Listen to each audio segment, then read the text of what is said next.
Hello friends, welcome to Unacademy. This me doctor Siddharth Arora and friends. Actually मैं एक बड़े ही important observation को आप सब लोगों के साथ शेयर कर रहा हूँ। ज़्यादातर UPSC aspirants, civil service aspirants वो पढ़ लेते हैं। हाँ, वो सब्जेक्ट पढ़ लेते हैं, वो रिवाइज कर लेते हैं, वो सब कुछ कर लेते हैं। बट इफेक्टिव रिवीजन क्या होता है, ये ज़्यादातर यूपीएससी सिविल सर्विस एस्पिरेंट्स को आता ही नहीं।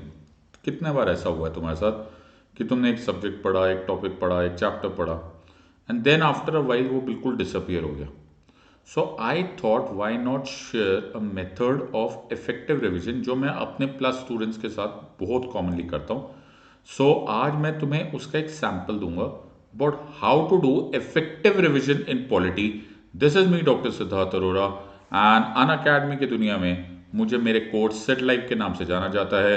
आई am a practising advocate in the Supreme Court of India and I want to help you out in giving yourself a realistic chance of cracking this so-called toughest exam in the world. So everyone who is watching this, please join me on my Telegram channel. Follow this channel to receive updated knowledge of polity, governance and IR for UPSC Civil Service examination from me.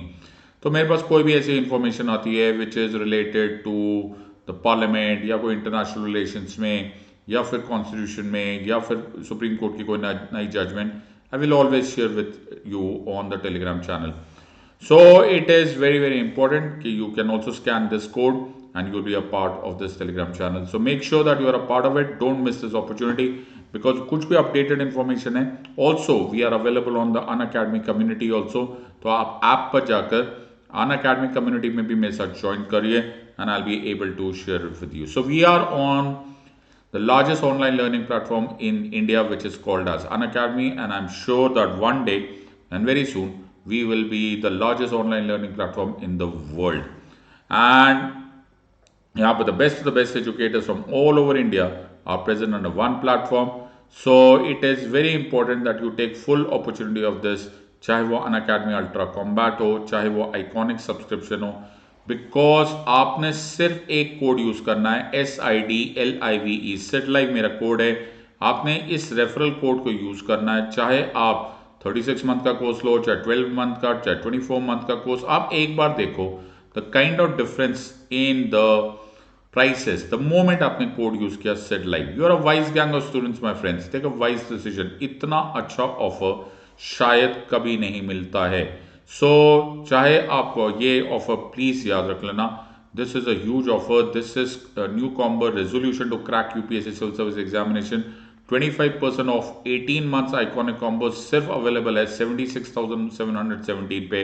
सिर्फ आपने code use करना है set live, SIDLIVE, and you will be getting this offer. So चाहे ये आप हमारे prelims और CSAT test series का पार्ट बनना चाहते हो, एक इंट्रोडक्टरी ऑफर चल रहा है जो कि फरवरी मंथ के लिए एप्लीकेबल है। सो अगर आप 6 मंथ्स की सब्सक्रिप्शन लेते हो और सिर्फ 3,149 पे, एंड 56 टेस्ट का 12 मंथ सब्सक्रिप्शन लेते हो तो 4,409। यार अनबिलीवेबल है।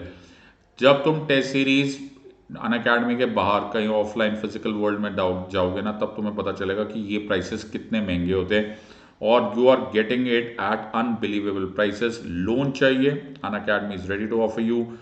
अगर कोई भी डाउट्स तुम्हें पूछना है तो 1-to-1 live mentorship programme, everything is available to you under one platform. You are a wise gang of students my friends, फायदा उठाओ, give yourself a realistic chance of cracking this exam and I will be very very happy to teach you.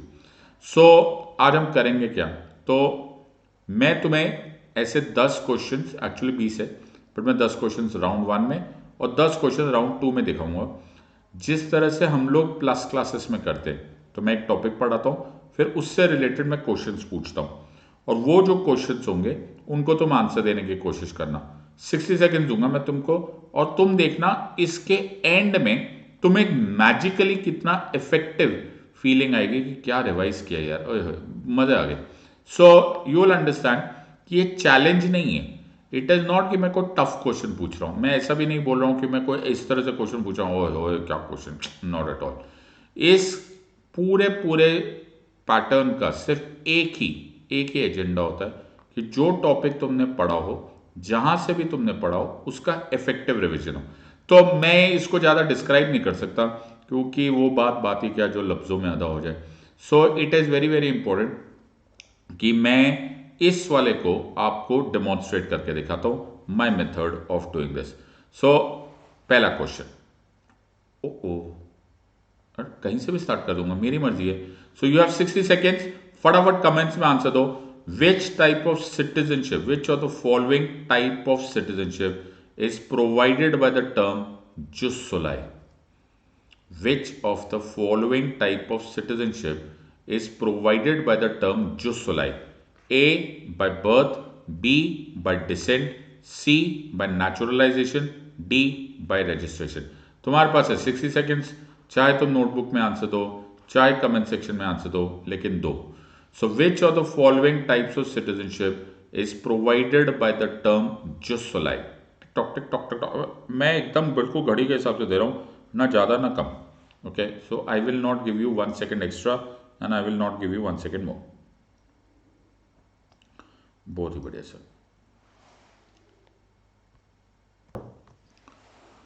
So you will not get any second extra. Okay, फटाफट answer दो। Which of the following type of citizenship is provided by the term jus soli? By birth, by descent, by naturalisation, by registration. तो तुमने citizenship पढ़ी जरूर होगी, किसी ने थोड़े टाइम पहले पढ़ा होगा, किसी ने अभी पढ़ा होगा, लेकिन क्या तुमको ये स्ट्राइक कर रहा है या नहीं कर रहा है? तो इसको प्लीज, मैं फिर बोल रहा हूं, प्लीज मेक श्योर कि इसमें कोई गलतफहमी मत पाल लेना कि मैं बहुत टफ क्वेश्चन पूछ रहा हूं या मैं एग्जाम सेंट्रिक क्वेश्चन पूछ रहा हूं। Certainly not, this is revision centric. इससे तुम्हारा पूरा का पूरा चैप्टर रिवाइज हो जाएगा। और मैं तुम्हें इस खुशी के साथ बताना चाहता हूं कि सिर्फ 5 सेकेंड्स रह गए, फटाफट आंसर दो।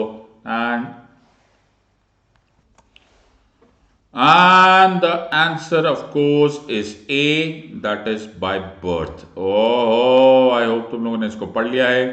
Because jus soli का मतलब होता है by the virtue of being born in soil. तो the citizenship which is by birth is called as jus soli। और ये एक रिविजन सेंट्रिक क्वेश्चन है, तो कोई भी कोई गलतफहमी मत पाल लेना कि भैया बहुत ही टफ क्वेश्चन पूछ लिया। कुछ नहीं टफ क्वेश्चन है, इट्स अ सिंपल क्वेश्चन। सो फटाफट अपने आप को मार्क्स दो। +1 for a correct answer, -1 for a wrong answer. और अगर तुम में से कोई नादान परिंदा है जो कि इतने अच्छे क्वेश्चंस को भी मौका का वेस्ट कर रहा है, तो अपने आप को 0 दे देना। वैसे मैं चाहूँगा नहीं कि कोई भी ऐसा कोई भी निकले जो कि इस क्वेश्चन को आंसर ना दे और इस ड्रिल का पार्ट ना बने। चलो एक और क्वेश्चन।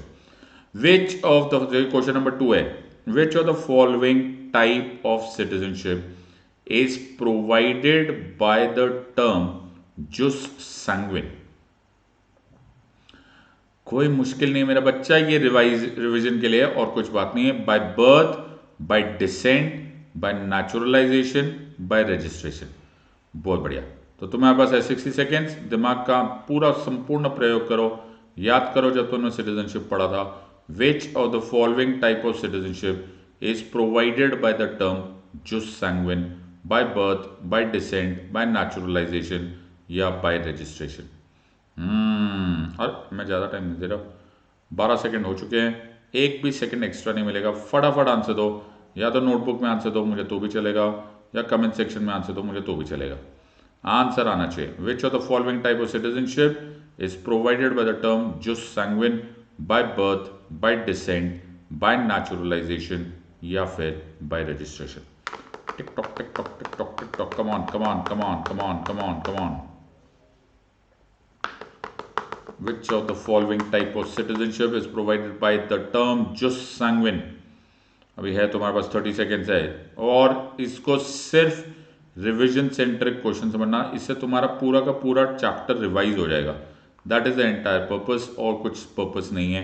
राइट, सो इसमें ऐसा कोई टफ क्वेश्चन नहीं है या फिर ऐसा आउट ऑफ द सेंट्रिक, या फिर फॉर दैट मैटर इसमें कोई घुमा के भी नहीं क्वेश्चन पूछा जा रहा, कोई गूगली नहीं है, बिल्कुल pretty much straightforward, only to revise. तुम्हारे पास है 5 मोर सेकेंड्स, फटाफट आंसर दो and don't hide behind anonymity के भैया हम आंसर नहीं देंगे, कोई नहीं देख रहा, तुम खुद देखो। And the answer of course is B. अपने आंसर चेक करो, ये बाय डिसेंट है, sanguine as in by blood, blood relation से जो रिलेटेड होता है, that is called as just sanguine और जस्ट सैंग्विन, जैसा मर्जी तुम प्रोनाउंस करना चाहेंगे। So this is, both of them are provided by Citizenship Act, okay, चाहे वो बर्थ है, चाहे वो डिसेंट है, actually registration, naturalisation and acquisition of state और acquisition of any territory by India भी होता है। तो 5 तरीके होते हैं, उनमें से 2 तरीकों के मैंने क्वेश्चन पूछ लिया है, एक बाय बर्थ, एक bye decent. Make sure that तुम अपने नोट्स भी बनाते जाओ और अपने आप को मार्क्स देते जाओ। अगर तुमने ठीक कर दिया है तो +1 दो, रॉन्ग गया है तो -1 देखो, और अगर तुम अनअटेम्प्टेड छोड़ रहे हो तो 0 करो। तो अपने मार्क्स जरूर ध्यान से देखते रहना ताकि तुमको ये रियलाइज हो कि तुम लोग where do you actually stand in terms of the exam. चलो नेक्स्ट क्वेश्चन। ओहो, क्वेश्चन नंबर 3। ये तुम अब मेरे ख्याल से इस बात का तो अंदाजा लगा ही चुके होंगे कि मैं तुम्हें जो ड्रिल या ग्रिल कर रहा हूँ वो सिर्फ सिटीजनशिप वाले क्वेश्चन पे पूछ रहा हूँ। तो मेरा प्लान क्या है, पूरा चैप्टर रिवाइज करने का, ठीक है। So which of the following is an issue of, courts में, tax status of a person. अब तुम नोटिस करो, मैं यहाँ पे कोई बहुत मेहनत नहीं कर रहा हूँ कि भाई मैं क्वेश्चंस को बना रहा हूँ या फिर मैं लैंग्वेज को कॉम्प्लिकेट कर रहा हूँ। I am not doing anything of that sort. pretty much simple function of mine is to revise the entire chapter. PIO status, OCI, NRI status, all of the above. तो जब मैं आपके plus students को पढ़ाता हूँ तो इससे क्या होता है, उनका फाइनल रिविजन बहुत स्ट्रांग हो जाता है। विच of the following is an issue of tax status of person? PIO person of Indian origin, OCI overseas citizen of India, non resident Indian, या फिर ऑल ऑफ द अबव। तुम्हारे पास है 60 seconds to answer this question. तुम्हारे पास है 60 seconds, फटाफट answer दो, और या तो कमेंट सेक्शन में आंसर दो, या आई विल बी वेरी हैप्पी अगर तुमको कमेंट सेक्शन में आंसर दो, ताकि लोगों को पता चले और तुम्हें खुद को भी कॉन्फिडेंस हो जाए कि you can face the competition. So +1 for a correct answer मिलेगा, -1 फॉर अ रॉन्ग आंसर मिलेगा, 0 अगर तुम अनअटेम्प्टेड छोड़ोगे। तुम्हारे पास अभी बाकी है about 35 seconds. Which of the following is an issue of tax status of a person? अब ये क्वेश्चंस तो वही आंसर दे सकते हैं जो जब टॉपिक्स को पढ़ रहे होंगे तो एकदम एब्सोल्युटली परफेक्टली उनको सब्जेक्ट समझ में आ रहा होगा। डोंट वरी, अभी तुम्हारे पास है 20 सेकेंड्स के आसपास। विच of the following is an issue of tax status? PIO status, OCI status, NRI status, all of the above. और लास्ट 5 सेकेंड्स, फटाफट आंसर दो कमेंट सेक्शन में या नोटबुक में। 3 क्वेश्चंस हो गए हैं, so you now know. So answer of course is C. तो पहले अपने आप को मार्क्स दे दो, फिर मैं तुम्हें समझा देता हूँ। ये जो PIO स्टेटस, अब तो OCI और PIO एक ही हो गया, ये actually these are both foreigners, right. सो ये लोग फॉरेनर्स है, इनको वीज़ा या फिर ट्रैवल स्टेटस या फिर ट्रैवल बेनिफिट्स के लिए इनको ज़्यादातर दिया जाता है। कुछ ऐसा भी होता है जैसे OCI को कि वो at par with NRIs and at par with Indian citizens, उनको कुछ बेनिफिट्स होंगे एजुकेशनल इंस्टीट्यूशंस एक्सेट्रा में। ये जो NRI स्टेटस है ना, इसका सिटीजनशिप से कोई लेना देना नहीं होता। What most people do not know, it is for taxational purpose कि वो कितना time, usually more than 183 days India के बाहर रहे इन अ फाइनेंशियल ईयर। तो this is got nothing to do with citizenship. और ये आम तौर पे लोग गलती कर देते हैं। तो वैसे ये क्वेश्चन इतना टफ नहीं था if you would have studied from me, लेकिन फिर भी लोग गलतियां कर सकते हैं। तो आई कैन ऑलवेज एक्सेप्ट कि ऐसा हो जाता है, लेकिन ये तुम्हारे रिविजन के लिए हो गया 3 क्वेश्चन। तो फटाफट अपने आप को मार्क्स देते जाओ कि अभी तक 3 क्वेश्चन हुए, कितने मार्क्स हुए। और मैं फिर बोल रहा हूँ, इसमें जो लैंग्वेज ऑफ द क्वेश्चन है वो भी तुम देख रहे होंगे, प्रीटी मच स्ट्रेट फॉरवर्ड है। एक्चुअली जैसा होता है ना कि जल्दी जल्दी रिवाइज कर लो और पूरा का पूरा चैप्टर तुम्हारे आंखों के सामने से गुजर जाए। That's the entire purpose of making this entire exercise. चलो एक और करते हैं। Question number 4, right. रिविजन आ रहा है तुम लोग को, ओके अगर तुमने सब्जेक्ट पढ़ा है। विच of the following is not बोल रहा हूं, a foreigner in terms of citizenship? PIO status हटा दो, person of Indian origin, OCI, NRI, या फिर all of the above. Okay, तुम पहले वाले क्वेश्चन से रिलेट कर पा रहे हो या नहीं कर पा रहे हो? नहीं रिलेट कर पा रहे हो तो भी कोई बात नहीं, doesn't matter, right. So make sure that you continue on this part. Alright, तो तुम्हारे पास है 60 seconds to go for it, alright. 60 seconds, your time starts now. Please don't make any mistake about this part. So let's go. Which of the following is not a foreigner in terms of citizenship? PIO, OCI, NRI, all of the above.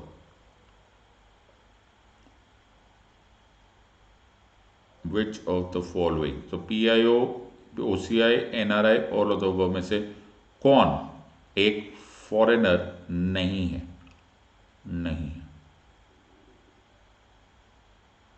Alright alright alright alright alright alright, which of the following is not a foreigner? अभी है तुम्हारे पास about 20 seconds और, दिमाग लगाओ, answer दो। और ये revision है, प्लीज इसमें कोई ऐसा डिफिकल्टी मत ढूंढने लग जाना, pretty much straightforward questions है and you should know these questions in and out. And your time is up. और नॉट फॉर, मैंने अभी अभी तुम्हें बताया था, आंसर इज सी। NRI जो होता है वो फॉरेनर नहीं होता, NRI नॉन रेजिडेंट इंडियन ही होता है। ये एक टैक्स स्टेटस के लिए होता है, it has got nothing to do with your citizenship.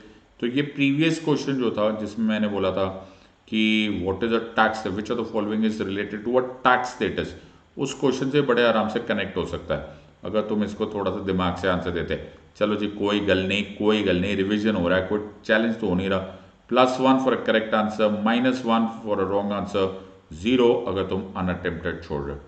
चलो जी, एक और क्वेश्चन करते हैं। रेडी, यस और नो? ऑलराइट। ओहो, question number 5, which of the following date is the last day of being dealt by the Constitution of India in terms of citizenship? थोड़ा सा question घुमाया है ना, वो तरीका नहीं था, क्वेश्चन सिंपल होने के भी इससे ज़्यादा तरीका नहीं किया जा सकता था। Which of the following date is the last day of being dealt by the constitution of India in terms of citizenship? 26 November 1949, 26 January 1950, 1 July 1987, 1 March 1947। बहुत ही कंफ्यूजिंग क्वेश्चन हो सकता है अगर तुमने लैंग्वेज नहीं पकड़ी। लैंग्वेज पकड़ लो, काम हो जाएगा। Let us think about this part. 60 seconds है तुम्हारे पास to be able to answer this question. Which of the following date is the last day of being dealt by the constitution of India in terms of citizenship? A, B, C और D। दिमाग से पूरा answer देना, लेकिन याद रखना इसमें कोई गूगली नहीं है, ये straightforward revision based question है। It has got no games, कोई कॉम्प्लिकेशंस नहीं, nothing to worry about. Which of the following date is the last day of being dealt by the constitution of India in terms of citizenship? 26 November 1949, 26 January 1950, 1 July 1987 या फिर 1 March 1947। अरे मैंने तुम्हें बताया क्या, सिर्फ 15 सेकेंड्स रह गए, बातों में टाइम ही निकल गया। No problem. Alright, ready ready ready, yes sir. और your time is up. Answer of course is B. ये क्यों आंसर है? देखो, इस क्वेश्चन का एक्चुअली ट्विस्ट था, ट्विस्ट नहीं था मतलब कोई कॉम्प्लिकेशन नहीं थी, बट ये क्वेश्चन एक्चुअली थोड़ा सा घुमा के ये इसलिए था क्योंकि और कोई तरीका नहीं था पूछने का, क्योंकि सिटीजनशिप से डील कर रहा है constitution from part 2 of the constitution. Part 2 article 5 to article 11 है, और article 5 to 11 part 11 part 2 of the constitution is only functional till the commencement of the constitution. So केवल till the commencement of the constitution of India constitution deal कर रहा है। तो मैंने क्या language बोला था? Which of the following date is the last day of being dealt by the constitution of India in terms of citizenship? और commencement of the constitution कब हुआ? Sir 26 January 1950। तो ज़्यादा टेंशन वाली क्वेश्चन नहीं था, लेकिन लैंग्वेज थोड़ा सा ट्विस्ट करना पड़ता है, क्या करें। +1 for a correct answer, -1 for a wrong answer, 0 if you have left it unattempted. So अपने मार्क्स टोटल करो, 5 क्वेश्चन हो गए, कितने मार्क्स आए इससे पता चल जाएगा तुम्हें कि कितने रिवीजन की जरूरत है। Next question, which of the following article of the constitution provides for a bar on dual citizenship? अब तुम बोलोगे सर इसमें भी है ना, थोड़ी लैंग्वेज कंफ्यूजिंग है बेटा, और कुछ तरीके से पूछा नहीं जा सकता, तो मैं क्या करूं, रिवीजन भी तो करना पड़ेगा ना। विच of the following article of the constitution provides for a bar on dual citizenship? Article 5, article 6, article 9 और आर्टिकल 11। ठीक है जी। तो इसका सिंपल सा देखो, फिर तुम समझ नहीं रहे हो, ये कोई एग्जाम सेंट्रिक प्रिपरेशन हो नहीं रही है ना, कि मैं तुम्हें कोई कंफ्यूजिंग क्वेश्चन पूछूं। प्योर रिवीजन है, इस बहाने तुम्हारा पूरा का पूरा सिटीजनशिप का टॉपिक रिवाइज हो जाएगा। ठीक है, तो 60 सेकंड दे रहा हूं मैं तुमको, दिमाग लगाओ और बुक बुक मत खोल देना। ऑलराइट, तुम्हारा टाइम स्टार्ट हो गया है अब, और मैं 60 सेकंड से ज़्यादा नहीं दूंगा। Alright, which are the following article of the constitution provides for a bar on dual citizenship. Revision का सबसे अच्छा तरीका क्या है, इसका आंसर दे दो और इसके साथ साथ ये भी कर लेना कि जो नहीं है आंसर वो भी रिवाइज कर लो। रिवीजन के लिए बैठे हैं ना भैया, इफेक्टिव रिवीजन। ओके, तो तुम्हें पता तो चलेगा कि प्लस क्लासेस में पढ़ाया कैसे जाता है, अपने दिमाग से थोड़ा ना पढ़ते। There is a method of cracking this exam, जो मैं तुम्हारी मदद कर रहा हूँ। Which are the following article of the constitution provides for a bar on dual citizenship, article 5, 6, 9 और 11। और तुम्हारे पास बच गए हैं अभी 20 सेकेंड्स, बिंदास करो। Which are the following article of the constitution provides for a bar on dual citizenship, और अभी 15 सेकेंड रह गए हैं। Make sure that you don't make any mistake on this part, जाने मत देना। Alright, so ready ready ready and your time is up. पहले अपना आंसर चेक करो, आंसर इज सी, यानी कि आर्टिकल 9। पहले अपने आप को फटाफट मार्क्स दो, +1 अगर तुम्हारा ठीक आया, -1 अगर रॉन्ग आया, और 0 if you left in unattempted. तो ये क्वेश्चन का मतलब क्या है? सो पहले तुम्हें मालूम होना चाहिए कि आर्टिकल 9 क्या है। पहले आंसर की बात कर लेते हैं। तो आर्टिकल 9 जो है, आर्टिकल 9 जो है वो बोलता है that if a citizen of India voluntarily acquires the citizenship of any other country, then he stands to lose the citizenship of India. ओहो, इसका मतलब क्या है कि मतलब अगर तुम सिटीजन ऑफ इंडिया हो और तुमने किसी और कंट्री की सिटीजनशिप वॉलंटरली एक्वायर कर ली, तो इंडिया डुअल सिटीजनशिप को रिकॉग्नाइज ही नहीं करता, and hence you are going to lose the citizenship of India. Simple as that. Sir इतना घुमा फिरा के क्वेश्चन, अब थोड़ा बहुत तो यार पूछना पड़ेगा ना। Article 5 I hope you remembered, ये डोमिसाइल बेस्ड सिटीजनशिप है।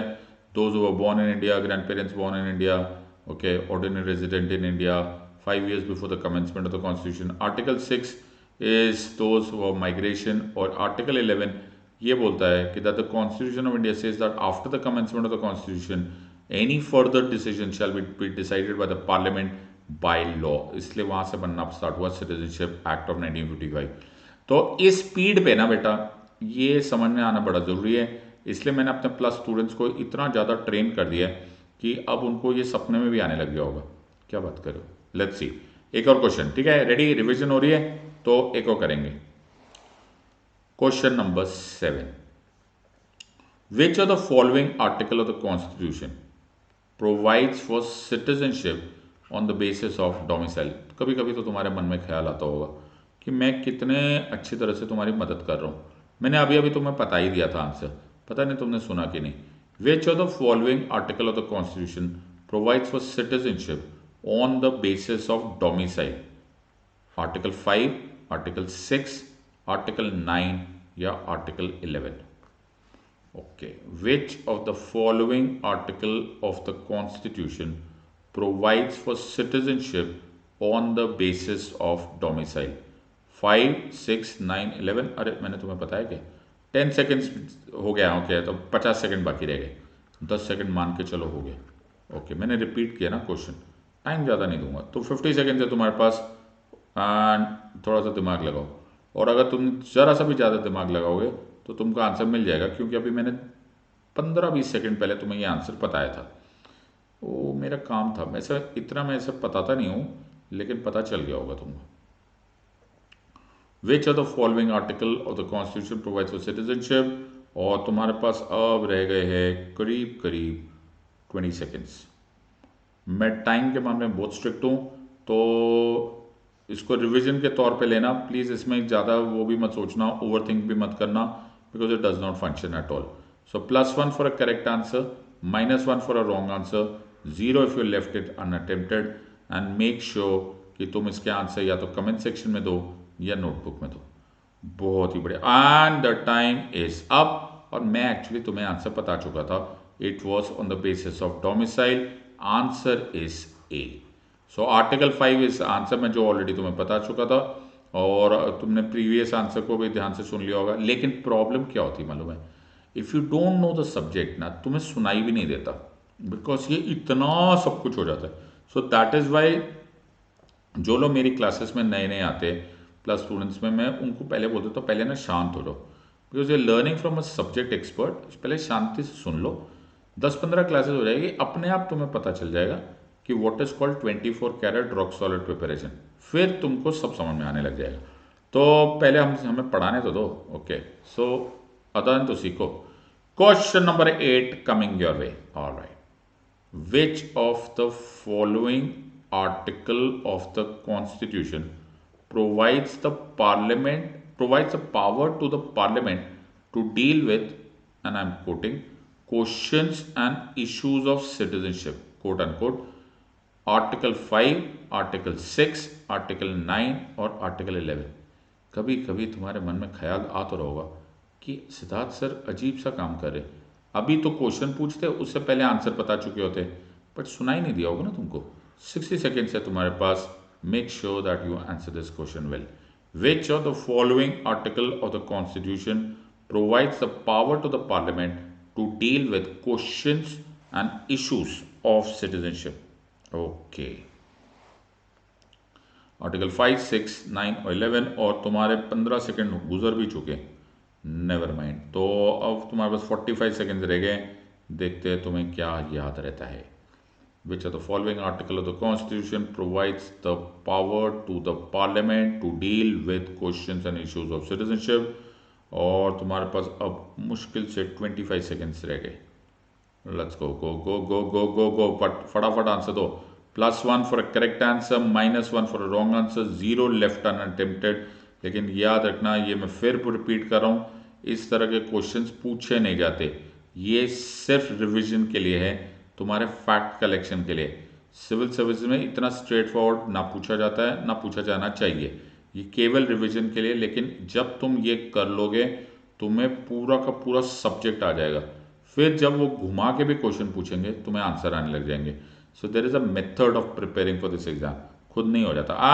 And I think the time should be up and your answer is D.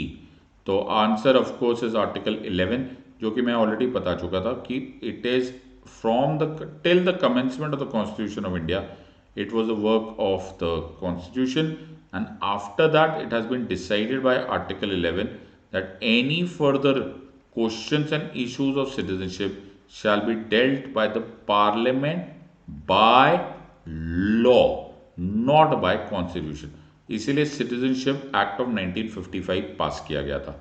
ओहो, इतना मैंने, देखो मैं कितना अच्छा हूँ, मैंने सब कुछ बता दिया था, लेकिन तुम लोगों ने मेरी बात नहीं सुनी। नेवर माइंड, एक और क्वेश्चन। अच्छा, अरे देखा कितना अच्छा हूँ मैंने, देखो 5 का आंसर दे दिया, 9 का आंसर दे दिया, तो अब तो बचा ही हो, चलो कोई बात नहीं। Question number 9, which of the following article of the constitution provides for citizenship on the basis of naturalisation? ये क्वेश्चन में थोड़ी जान लग रही, अभी पता चलेगा। विच of the following article of the constitution provides for citizenship on the basis of naturalisation?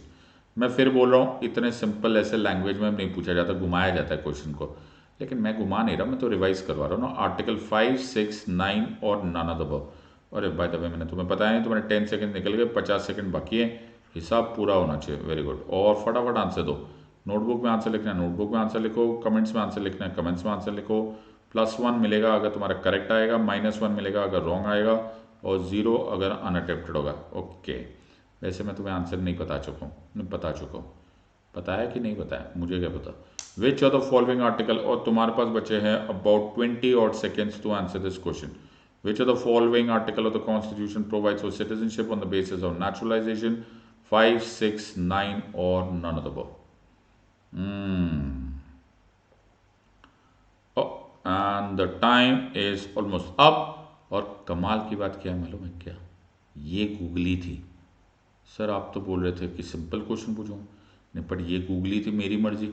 Actually इनका answer is D, none of the above. ये क्या बात हुई, हमें लगा था आप इसी में से पूछोगे, नहीं बेटा। एक्चुअली जो नेचुरलाइजेशन का कॉन्सेप्ट है, ये कॉन्स्टिट्यूशन में नहीं लिखा हुआ। ओहो, ये ट्विस्ट था। ये सिटीजनशिप एक्ट ऑफ 1955 से था, तो ये बाकी सब ऐसे मैंने घुमाया।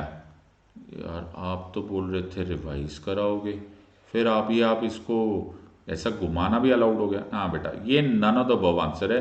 ये प्लीज रिमेंबर, ये सिटीजनशिप एक्ट ऑफ 1955 में से इमर्ज होता है। तो ये it is not given in the constitution of India and that is why it was a twist. Alright, question number 10। Which of the following are the ways of losing citizenship as per Citizenship Act of 1955? अच्छा, ये losing की बात हो रही है। Alright, deprivation, renunciation, termination या all of the above? Which of the following are the ways of losing citizenship as per Citizenship Act of 1955? Deprivation, renunciation, termination या all of the above? ओ, मैंने तुम्हें बताया नहीं है। तुम्हारे पास बचे हैं 60 seconds to answer this question. Alright, okay. तो अब इसमें ट्विस्ट नहीं है, मैं पहले बता देता हूँ, इसमें कोई ट्विस्ट नहीं है। नहीं, तुम लोगों को शक होगा, मैं पहले बता देता हूँ कि इसमें कोई ट्विस्ट नहीं है, बिकॉज यहाँ पर सीधा सीधा ऊपर लिखा हुआ है losing citizenship as per citizenship act 1955। Okay, ठीक है, तो मैंने ऐसा कोई ट्विस्ट नहीं डाला इसमें। Okay, which are the following are the ways of losing citizenship? और तुम्हारे पास बच गए हैं 30 seconds to answer this question. Deprivation, renunciation, termination या फिर all of the above? Okay okay okay okay okay, about 35 seconds left. और तुमको रिविजन कैसे करना है तुमको अब समझ में आ रहा होगा। सो मैं अपने प्लस क्लासेस में हर टाइम प्लस क्लास लेता हूँ और फिर थोड़े टाइम बाद इसी तरह का रिकैप करवाता हूँ, ताकि स्टूडेंट्स को, मेरे लर्नर्स को एकदम सब्जेक्ट क्रिस्टल क्लियर हो जाए, चमकने लग जाए। 10 सेकेंड रह गए। ऑलराइट, फटाफट आंसर दो। और answer of course is D. Answer is all of the above. So deprivation, जो नेचुरलाइजेशन एंड रजिस्ट्रेशन में अगर आपने कोई मिसलीडिंग इंफॉर्मेशन या मिसरिप्रेजेंटेशन या कंसीलमेंट ऑफ फैक्ट्स किया। रिनंसिएशन, अगर आप वॉलंटरली गिव अप करो अपनी सिटीजनशिप। और termination is an operation by law, that अगर आपने, जो मैंने आपको आर्टिकल 9 के लिए भी बताया था, if you voluntarily acquire the citizenship of any other country then you are bound to lose India citizenship automatically. इसी पॉइंट पर आ गए हैं हम लोग के 10 क्वेश्चंस खत्म। This is end of round 1। अपने आप को मार्क्स दो, इसका ऑटोमेटिक मतलब है कि मेरे पास राउंड 2 भी है। +1 for a correct answer, -1 for a wrong answer, 0 if you left unattempted. और एक बार अपने मार्क्स देखो कि तुम्हारा क्या परफॉर्मेंस है। जब तुम एग्जाम प्रिपेयर कर रहे हो तो यू मस्ट ऑल्सो नो कि where do you actually stand. So फटाफट अपने आप को मार्क्स दो, देखो क्या परसेंटाइल है, कहाँ कहाँ टॉपिक पे कौन कौन से टॉपिक्स तुम्हारे आंसर्स ठीक नहीं आ रहे। Then and only then it is a proper preparation. Otherwise तुम एक रैंडम प्रिपरेशन कर रहे हो जिसका कोई अंत नहीं होने वाला in a positive thing. So let us start with the another round and again similar number of questions.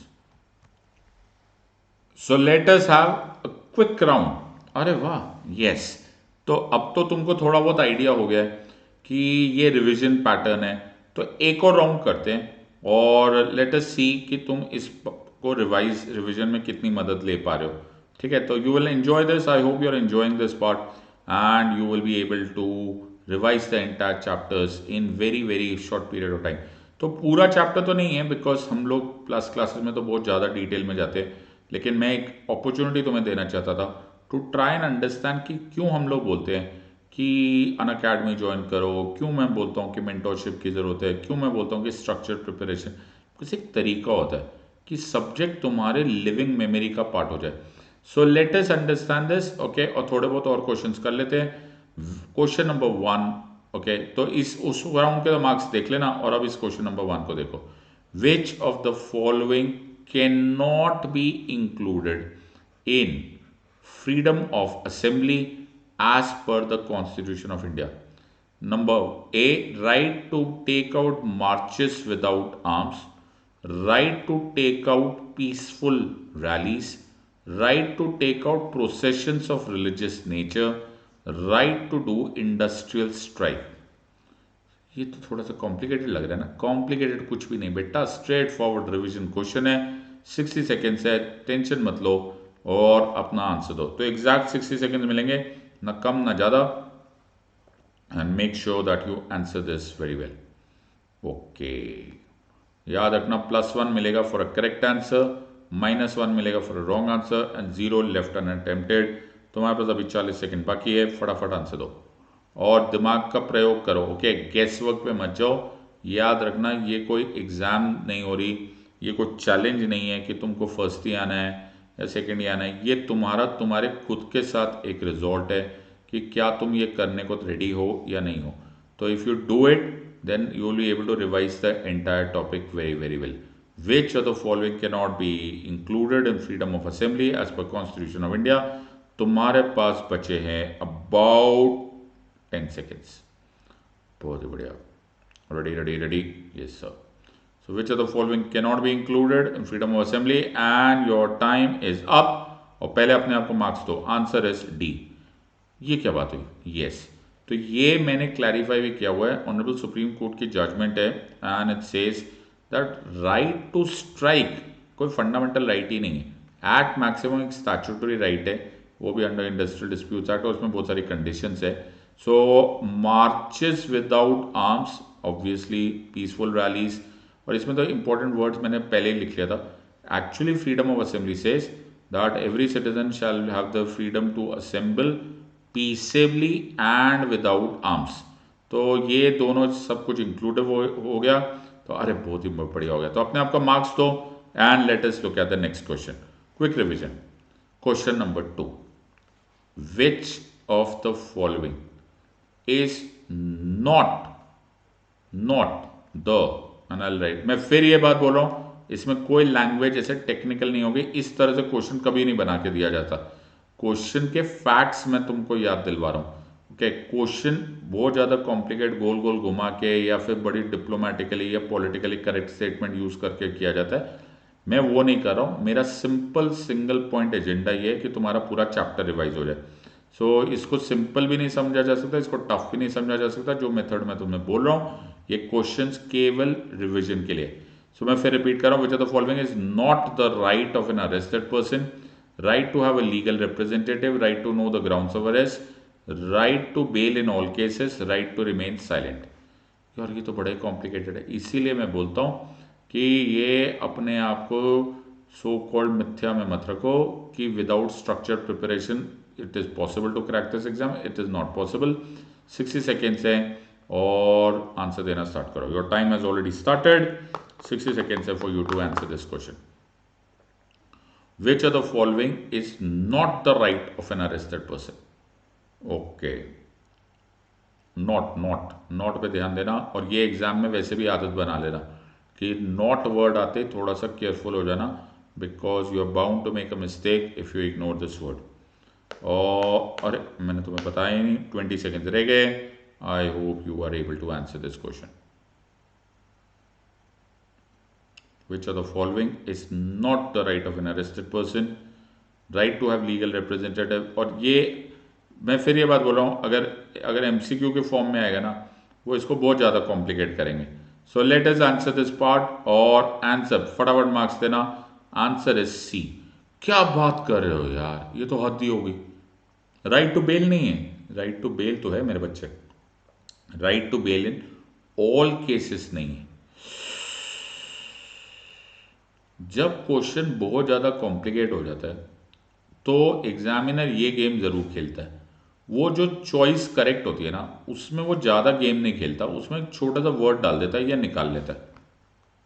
तुम इसलिए ओवरवेल्म हो गए, because right to have a legal representative वो तुम्हारा बड़ा इंपॉर्टेंट पार्ट है। इन अदर वर्ड्स तुम्हारा एक लॉयर होगा।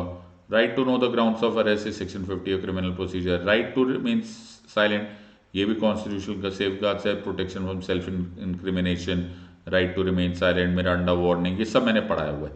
ओके, सो ये सब कुछ हमारा आता है।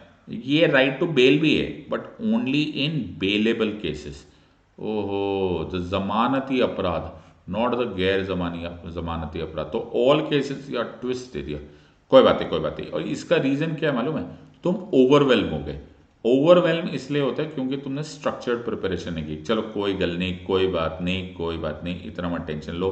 +1 दो फॉर योर सेल्फ, अगर करेक्ट आंसर आया, -1 for a wrong answer and 0 for unattempted. कोई भी इसमें दिल पे मत लगाना, ये प्योर रिविजन के लिए क्वेश्चंस बन रहे हैं और इनका सिर्फ एकमात्र मकसद है कि तुम्हारा सब्जेक्ट रिवाइज हो, जैसे मैं प्लस क्लासेस के स्टूडेंट्स के लिए करता हूँ। चलो एक और बात करते हैं। Which of the following is not a constitutional safeguard of Article 22 of Indian Constitution? Right to have a legal representative, right to know the grounds of arrest, right to bail in all cases, right to be produced before nearest magistrate within 24 hours of arrest. यार इतनी जल्दी थोड़ा ना answer दिया जा सकता। चलो कोई बात नहीं, तुम हिम्मत मत करो, थोड़ा मत करो, अपना डरा मत करो। 60 सेकेंड है तुम्हारे पास, आराम से सोचो। चलो तुम्हें ज़्यादा टफ लग रहा है, मैं तुम्हें 2 सेकेंड एक्स्ट्रा देता हूँ। वाह, 62 सेकेंड्स। फिर तुम्हें याद रहेगा कि मैं क्या सा दिलदार आदमी हूँ। वेरी गुड, 62 सेकेंड्स है तुम्हारे पास आंसर देने के लिए। Which of the following is not a constitution safeguard of article 22 of Indian constitution? Right to have a legal representative, right to know the grounds of arrest, right to bail in all cases, right to be produce before the nearest magistrate. तुम्हारे पास रह गए हैं 24 seconds to answer. क्या हिसाब रख रहा हूँ, देखा? यस। तो अब तुम्हें समझ में आएगा कि रिवाइज कैसे करते। Now you will realise the importance of effective revision. MCQs करना, एबीसीडी खेलना, ये अलग बात होती है, और जब क्वेश्चन को एक्चुअली तुम्हारे एग्जाम को इस तरह से प्रिपेयर किया जाए कि कुछ बचे ही ना रिविजन के लिए, तो जो तुम्हारा कॉन्फिडेंस लेवल होता है ना, वो बहुत बूस्ट हो जाता है। So I am sure you are enjoying this part and you are also understanding कि why I am inviting all of you to be a part of my classes. Use the code SIDLIVE, SIDLIVE, और join करो। ये तुम्हारे बहुत काम आने वाला है। Okay, believe me you that it is going to be of great benefit. Thousands and thousands of aspirants ने ऑलरेडी इसको ज्वाइन किया है, और अब तो और बड़ी प्रॉब्लम हो गई है क्योंकि वो मुझसे पढ़ चुके हैं, तो वो ऑटोमेटिकली तुम जो लोग मुझसे नहीं पढ़े उससे बेटर प्रिपेयर्ड है। तो अब तो मुसीबत ही हो गई, तो अब तो पक्का ही ज्वाइन कर लो। And your answer is C. तुमने नोटिस ही नहीं किया क्या? ये मैंने कोई भी चीज को अलग से नहीं किया था। पहले भी मैंने बोला था rights of an arrested person. वो जो कॉन्स्टिट्यूशन सेफगार्ड्स और rights of an arrested person, वो आर्टिकल 22 में ही दिया हुआ था। ये क्या बात है? आप बोल रहे थे स्ट्रेट फॉरवर्ड पूछूंगा, स्ट्रेट फॉरवर्ड ही पूछा है। चाहे मैं वो आर्टिकल 22 में से पूछूं, चाहे मैं ऐसे बोलूं कि राइट टू अरेस्टेड पर्सन, बात एक ही है। तो मैंने सिर्फ जानबूझ के ये एक एक्स्ट्रा वर्ड डाल दिया था। ये already section 57 of criminal procedure code, ये मैं पढ़ा चुका हूँ। ये फिर भी वही ट्विस्ट था। अरे जो पहले गलत था वो आज भी गलत है। So right to bail in all cases is obviously a wrong choice. तो क्वेश्चन तुम नोटिस कर रहे हो कि एग्जामिनर तुमको ट्विस्ट करने की कोशिश करेगा just by putting a word. अगर तुम्हारी सब्जेक्ट प्रिपरेशन स्ट्रांग नहीं है, you are bound to get overwhelmed with this. Oh, which of the question number 4, which of the following is a right asserted by the Navtej Singh Johar case? Right to sexual orientation, right to die, right to marry a person of one's choice, या फिर right to livelihood? Which of the following is a right asserted by the Navtej Singh Johar case? Right to sexual orientation, right to die, right to marry a person of one's choice, right to livelihood. अब इससे एक चीज़ और याद आती है, okay, कि landmark supreme court judgements ज़रूर कर लेना। तो जितनी भी इंपॉर्टेंट सुप्रीम कोर्ट जजमेंट्स है, ना सिर्फ उनको नेम वाइज बट उनका थोड़ा बहुत एसेंस तुम्हें मालूम होना चाहिए। ओके, जैसे ये क्वेश्चन आने लगे, जैसे यूपीएससी सिविल सर्विस एग्जामिनेशन 2019 में बिना हादिया केस नाम लिए right to marry a person of one's choice etcetera पूछ लिया गया। तो बताओ मैं कितना अच्छा हूँ, मैं तुमको एक चॉइस तो एलिमिनेट ही कर दी। Never mind. तो तुम्हारे पास 60 सेकेंड्स है, उसमें से बचे हुए 30 सेकेंड्स है, आंसर दे दो। Which of the following is a right asserted by Navtej Singh Johar case? Right to sexual orientation, right to die, right to marry a person of one's choice, और राइट टू लाइवलीहुड। तुम्हारे पास बच गए हैं about 10 more seconds to answer this question. All right, and the answer, फटाफट answer दो, book में, notebook में या कमेंट्स में दे दो। Answer is A. सो ये नवतेज सिंह जौहर केस वो एक्चुअली केस था जिसमें सेक्शन 377 आईपीसी का डीक्रिमिनलाइजेशन का डिस्कशन था। ओके, सो उसी को अगर आप डायरेक्टली रिलेटेड करोगे तो राइट टू सेक्सुअल ओरिएंटेशन वगैरह वगैरह वर्ड यूज़ कर सकते हो। राइट टू डाई जो है वो अरुणा शानबाग केस या कॉमन कॉज केस या पी रथिनम केस या ज्ञान कौर केस आएगा तो वो आ जाएगा। Right to livelihood Olga Tellis case है। Right to marry a person of one choice मैंने अभी अभी बता ही दिया था, तो तुम्हारे लिए तो मैंने एलिमिनेशन कर दिया। How good am I. So the point here is वो हो गया था Hadiya case and this brings us. तो फटाफट पहले अपने आप को मार्क्स दे दो। +1 for a correct answer, -1 for a wrong answer and 0 if you have not attempted it at all. And ये मैं कितना अच्छा हूँ बताओ। तो ये तो मेरे ख्याल से बोनस क्वेश्चन हो गया। Question number 5, which are the following, और ये लास्ट क्वेश्चन है तो ये मेरी तरफ से बोनस क्वेश्चन है। Which are the following is a right asserted by the Hadiya case. तो ये हादिया केस ऐसे नहीं आएगा। Hadiya case, Hadiya is only the way of doing this. The case पूरा था शफीन जहान वर्सेस अशोकन केम, लेकिन आपको सिर्फ ऐसा सिविल सर्विस एग्जामिनेशन में सिर्फ ऐसे पूछ लिया जाएगा। Right to sexual orientation, right to die, right to marry a person of one's choice या फिर राइट टू लाइवलीहुड।